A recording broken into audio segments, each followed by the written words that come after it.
Tensions are high as we eat in silence. I think everyone has a mixture of wariness and anxiety for the next leg of our journey. Even the Pongo is strangely silent and obedient. Once we finish eating, we head upstairs and find our rooms. Upon finding her room, Liana suddenly perks up. Oh, Amelia, you and I will be sharing a room tonight. Amelia speaks dismissively. Naturally. That would be more appropriate than the alternative. Define appropriate. She pauses and then looks at Liana with interest. Are you insinuating that you would rather share a bedroom with them? Amelia points to Zach and me. What? No, of course not. Oh, my mistake. Of course you could not have met both of them. There aren't nearly enough beds.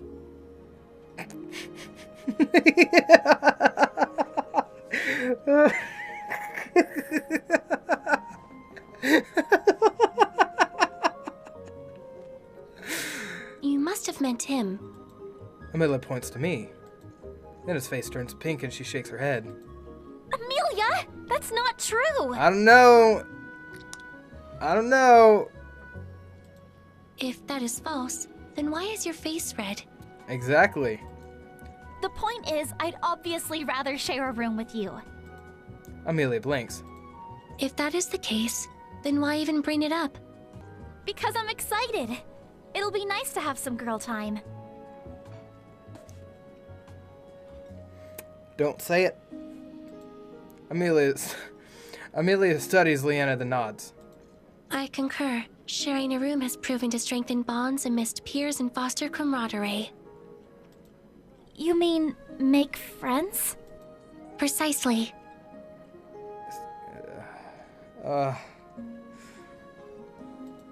Liana grins and Amelia smiles back. Polly? We all glance down at the Pongo at her feet. Is it my imagination, or is he trying to ask us which room he's going to be sleeping in tonight? Amelia snatches him up in her arms. The Pongo needs to spend the night with us tonight. We need him for science. For science! As Amelia slips into her bedroom, Leon nods rapidly. Yes, for science. Fucking love it. Then follows Amelia into the room and slams the door shut. You don't have to slam the damn door. There's a moment of silence as Zach and I stare at the closed door. Is it just me, or did that seem unusually suspicious to you? I'm not questioning it.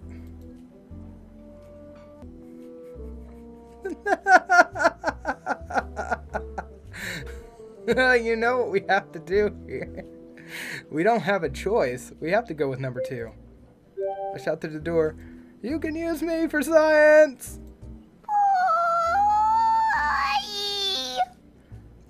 What I wouldn't give to be that Pongo right about now. Still baffled what happened, Zach and I enter the room and get ready for bed.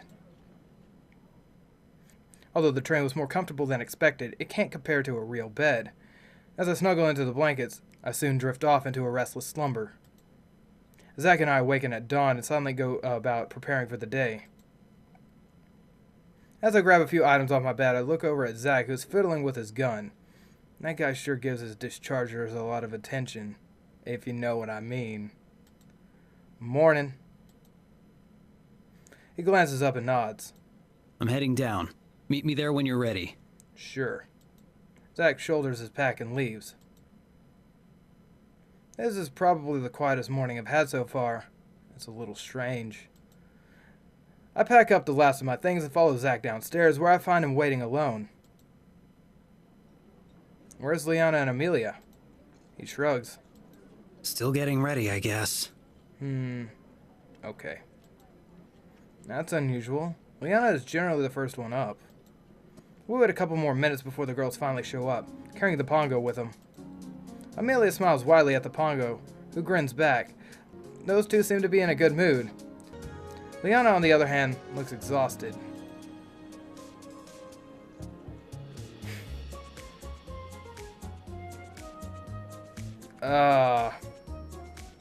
I gotta know what they were doing last night. Hey, Liana. She masks a yawn. Morning. Jeez, what happened to you last night? You look exhausted. Leona glances at Amelia and then the Pongo, then blushes. As per our last conversation, there was science to be done. And the imaginations go wild. Right. Science. Right. Boy. Zach just looks as bewildered as I do.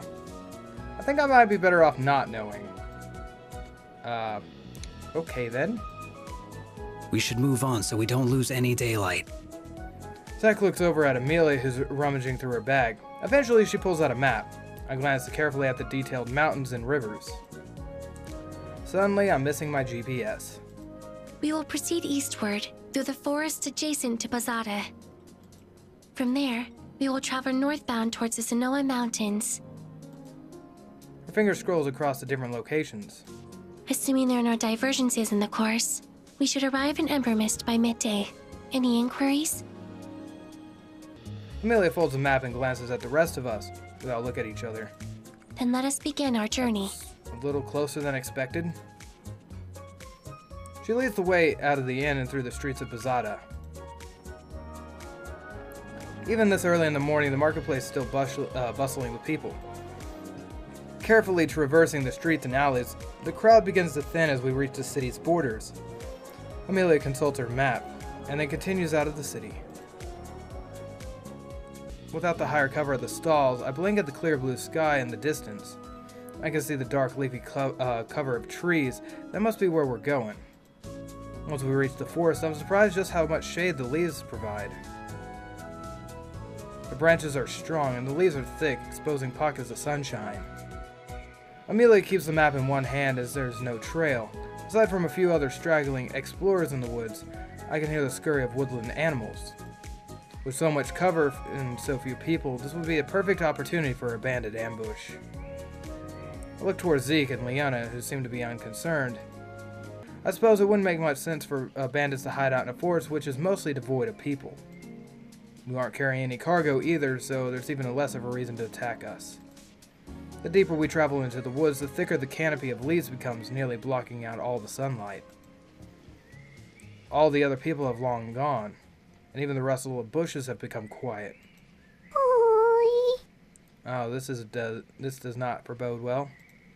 The Pongo nestles even deeper into Amelia's arms. Leona shivers and wraps her arms around herself in a hug. Why not? You okay? She seems startled and drops her arm, trying to act normal. I'm fine. I know exactly what "I'm fine" means in Earth. Where I come from, when a girl uses those two words together, it means she's not fine.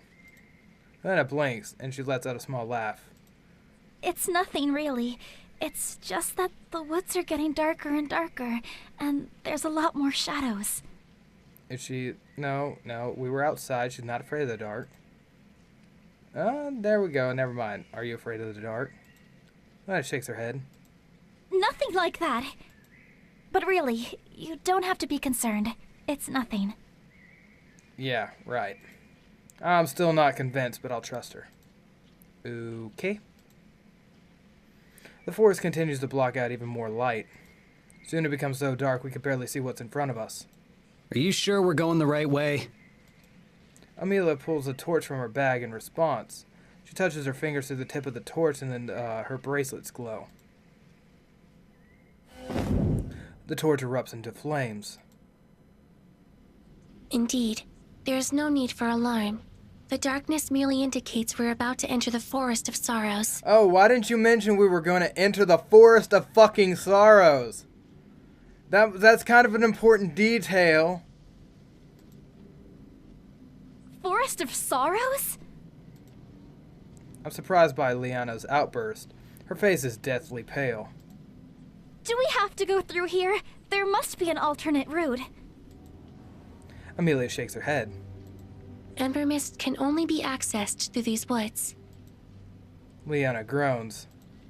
I had a feeling you'd say that. Oh man, I mean, there wouldn't be any plot if otherwise. So, that's what's been bothering her. What's up with the Forest of Sorrows? I mean, it sounds spooky enough, but is it really that bad?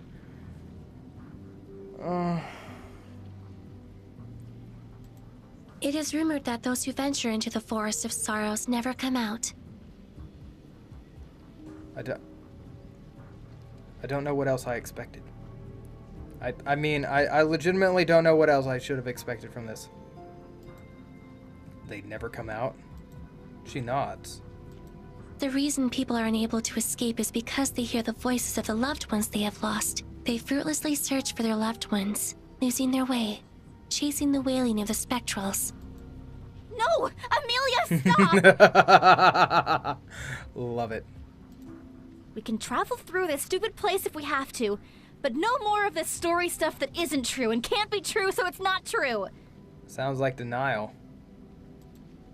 Although Leanna tries to put on a brave front, her voice grows shriller the longer she talks. Right. Amy nods? You mean Amelia? Then let us continue.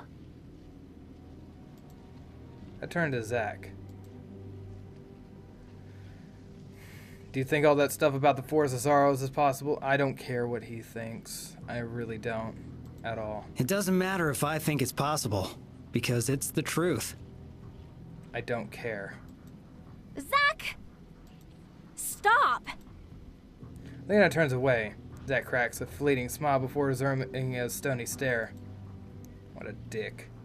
The trees have lost their cozy feel completely and look thick, old, and withered. The eerie silence is deafening, and each crunch of the leaves beneath our feet remind us of the inevitability of death and decay. I keep seeing flashes of beady eyes peering amidst the branches. The squawking of crows pierces the silence, making me jump. Instinctively, I pick up the pace, as does everyone else. Lena grows increasingly agitated. Are you sure we're going the right way? I swear that I've seen that. A cold gust of wind extinguishes the torch.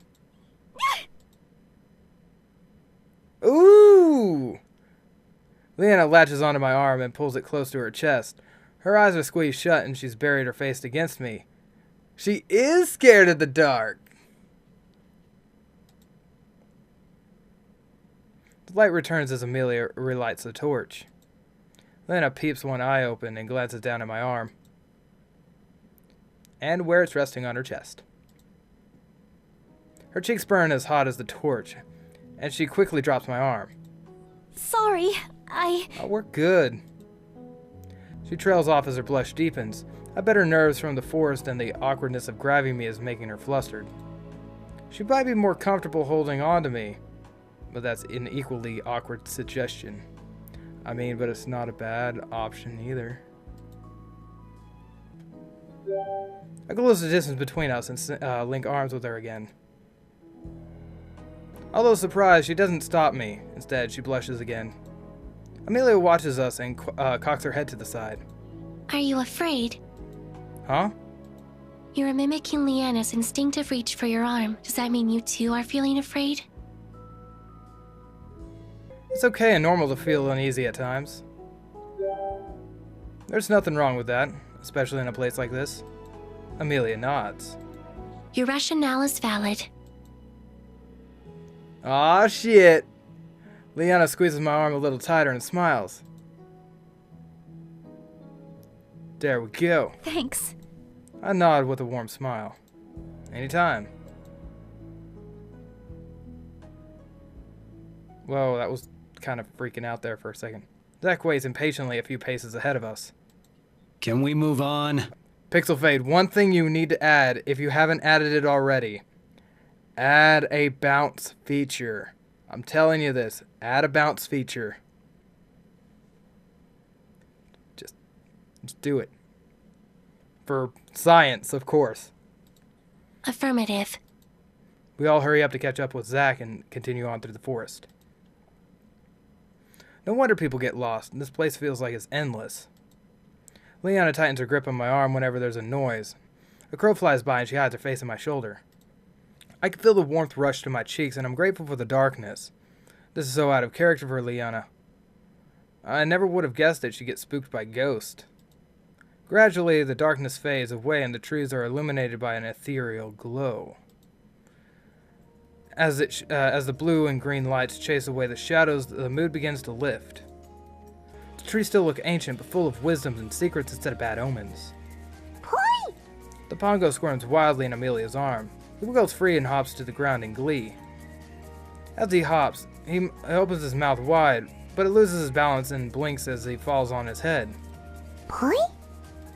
After a few more confused seconds, he shakes himself and tries again. There must be a lot of magic here. We have made it through the Forest of Sorrows. Alright. Liana sighs in relief. Finally. She blushes and lets go of me. Shit.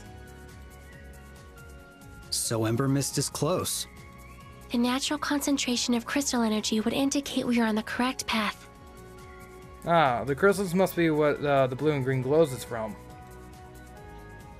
What do you mean, on the correct path? Haven't you traveled here before? I'm gonna guess no. Amelia shakes her head. No, this is my first journey. You mean you had us travel through the Forest of Sorrows without knowing for sure that it would lead us to Ember Mist? Yeah, that's exactly right. That's exactly what she did. That is correct. Liana gapes at Amelia. Well, we did make it through. And if we do reach Ember Mist, then she would have delivered on her promise. That is true. Zack nods at Amelia, who looks curiously at him. While deep in thought, it looks like she's reworking a previous analysis of him. Then she nods back. Liana opens her mouth to argue, but stops. I suppose it doesn't matter now that we're almost there. Please, Pixel Fate, add a P button. On that conclusion, let us continue.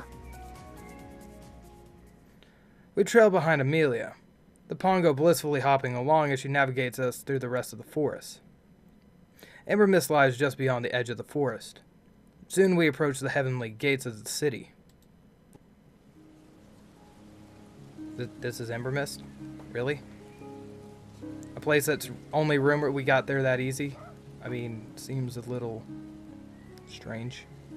Two tan men wearing leather armor and carved wooden stabs inlaid with rough crystals stand guard.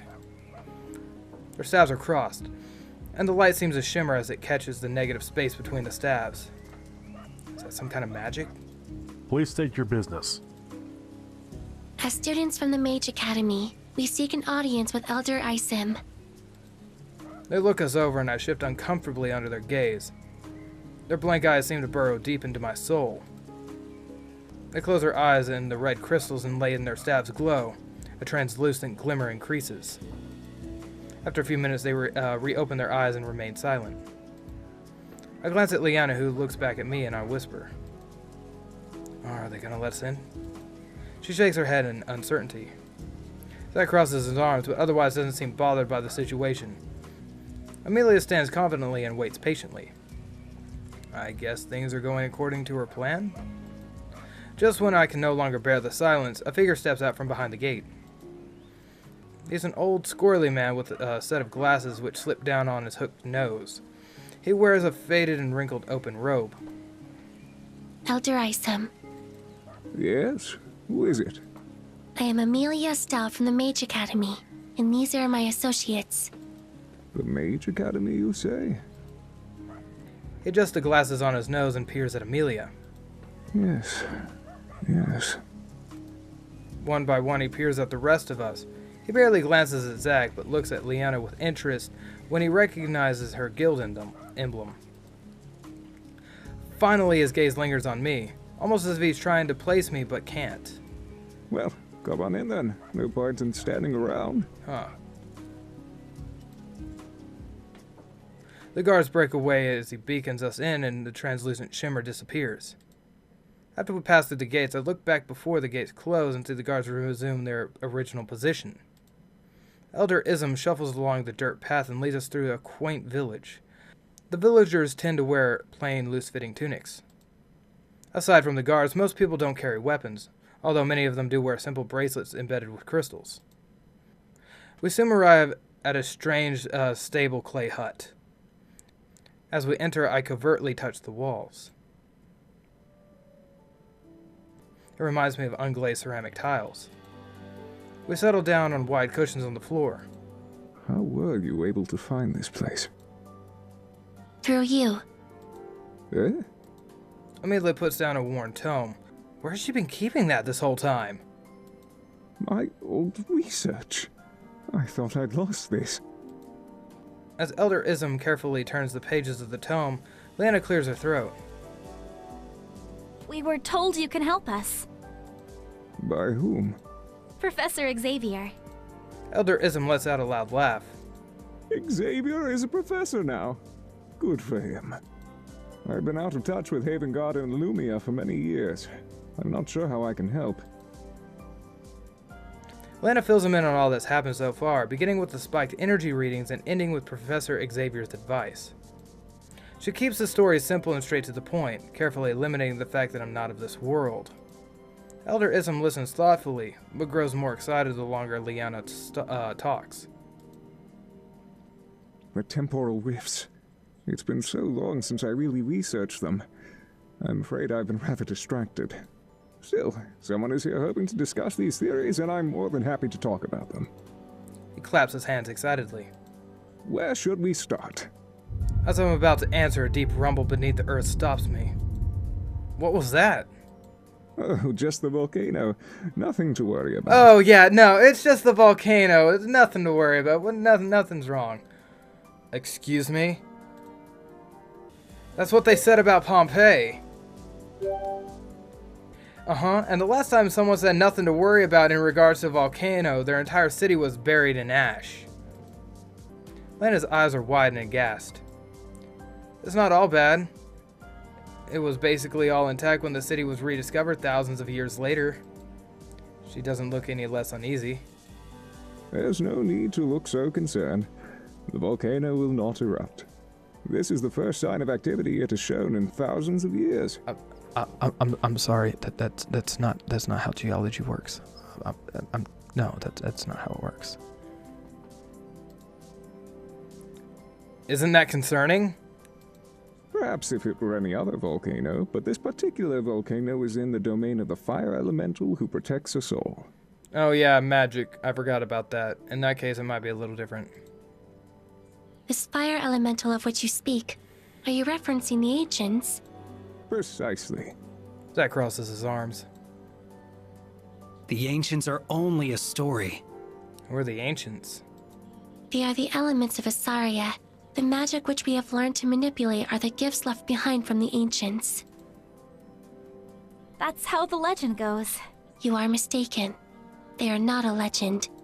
Yana looks uncertain while Zach scowls. You still believe in those stories?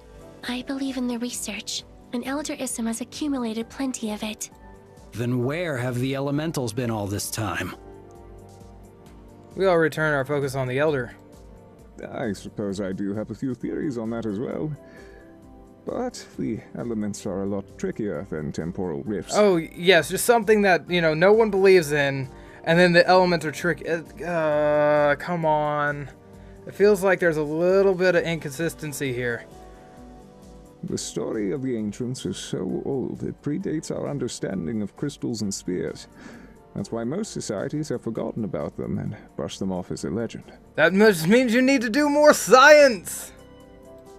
The people in this village, though, have not forgotten. When I arrived, I was purely focused on finding the fire temple for research purposes. Research purposes, guys. Research purposes. You know what that means? But the longer I stayed, the more my focus strayed from the temporal rifts to the ancients themselves. If you believe that the cause of those random energy spikes are the result of temporal rifts, perhaps that is the link to the return of the elementals to Asaria. So what does that mean exactly? He shakes his head. It's hard to say. We don't know why they left in the first place. My guess is that something was keeping them occupied in the spirit world. Perhaps whatever that is was set free by the rifts. Amelia hangs on to Elder Ism's every word. Leanna's absent-mindedly fiddles with her manipulator. deep in thought. Only Zach seems skeptical of this conversation. This sounds really complicated and not something that can be solved in a few hours. We need to get back on track. How do I get home?